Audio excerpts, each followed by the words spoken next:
Masih di Sapa Indonesia Malam, Komisi Pemberantasan Korupsi menggeledah rumah milik ex-wakil Menteri Ketenagakerjaan Immanuel Ebenezer. KPK menyita 1 mobil mewah dan 4 telepon genggam. Sejumlah barang bukti yang disita KPK langsung dibawa ke gedung K3 KPK. Juru bicara KPK Budi Prasetyo menjelaskan dengan adanya tambahan 1 mobil mewah, penyidik kini telah menyita total 24 unit kendaraan berbagai jenis. Dalam perkara ini, KPK akan mendalami isi dari 4 ponsel yang disita dalam penggeledahan hari ini.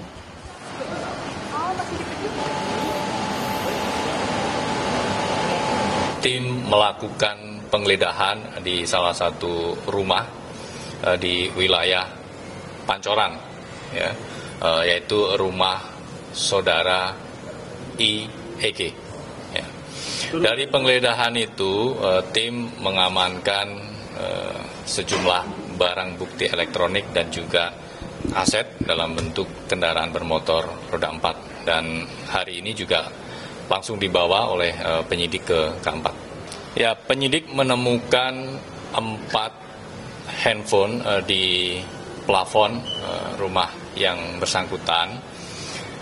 Nanti kami akan tanyakan tentunya ya dalam proses pemeriksaan apakah memang sengaja disembunyikan atau memang menaruh handphonenya di plafon.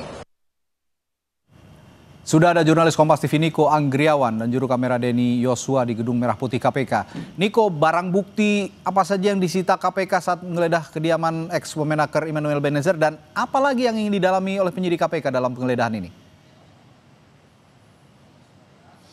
Ya Radi, tadi dijelaskan juga ada 4 ponsel yang disita dalam penggeledahan KPK di rumah dinas ex-wakil Menteri Tenaga Kerja Immanuel Ebenezer dan juga 1 unit mobil Toyota Alphard berwarna hitam dari rumah dinasnya di kawasan Pancoran, Jakarta Selatan. Dan juga tadi juga ditampilkan di gedung KPK, di Gedung Merah Putih KPK, Radi dan juga saudara, bahwa ada lagi 1 unit mobil Land Cruiser yang disita oleh KPK, namun tadi diterangkan oleh juru bicara KPK Budi Prasetyo bahwa Land Cruiser tersebut ini merupakan pemiliknya. Ini masih ada keterkaitan dengan kasus sertifikasi K3 yang menjerat ex-wakil Menteri Ketenagakerjaan Immanuel Ebenezer. Dan juga hingga saat ini ada 4 ponsel yang ditemukan oleh KPK di rumah dinas ex-Wamenaker tersebut. Dan ditemukannya ini cukup mencurigakan Radi dan juga saudara. Ini ditemukannya di atas plafon di rumah dinasnya.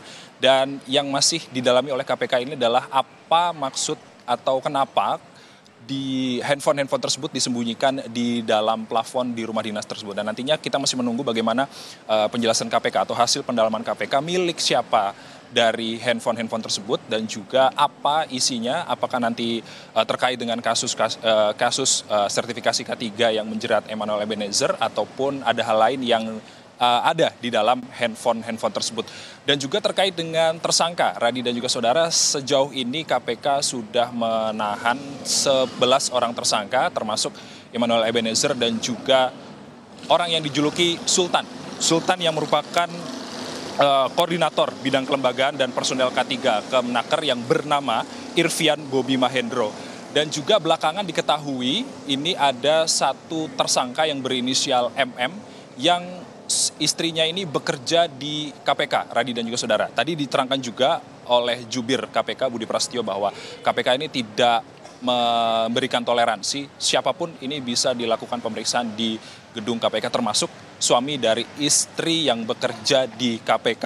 Dan kedepannya KPK juga tidak menutup kemungkinan akan memeriksa Menteri Tenaga Kerja saat ini, yakni Yasirli, dan juga Menteri Tenaga Kerja era Presiden ke-7 Joko Widodo, yakni Ida Fauziah, terkait dengan kasus ini. Karena kasus ini berdasarkan keterangan dari Direktur Penyidikan KPK, Asep Guntur Rahayu, telah bergulir kasus pemerasan sertifikasi K3 ini telah bergulir sejak 2019 hingga 2024. Namun pemeriksaan dari Menaker Yasirli dan juga ex-Menaker Ida Fauziah ini tergantung kebutuhan dari penyidik KPK itu sendiri. Untuk sementara demikian, Radi.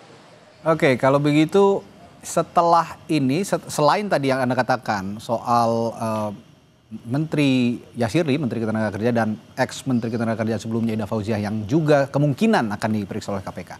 Dalam tahap penyidikan saat ini, dalam konteks penggeledahan tadi yang sudah dilakukan oleh KPK, apalagi yang akan didalami? Singkat saja, Niko.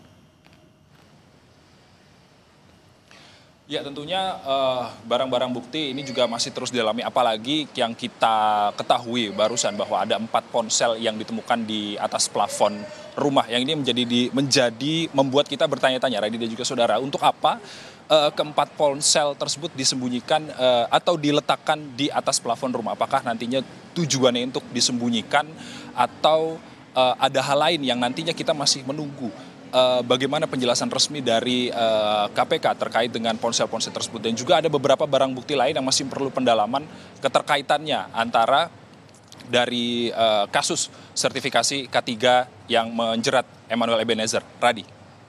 Terima kasih jurnalis Kompas TV Niko Anggriawan melaporkan langsung dari Gedung Merah Putih KPK Jakarta.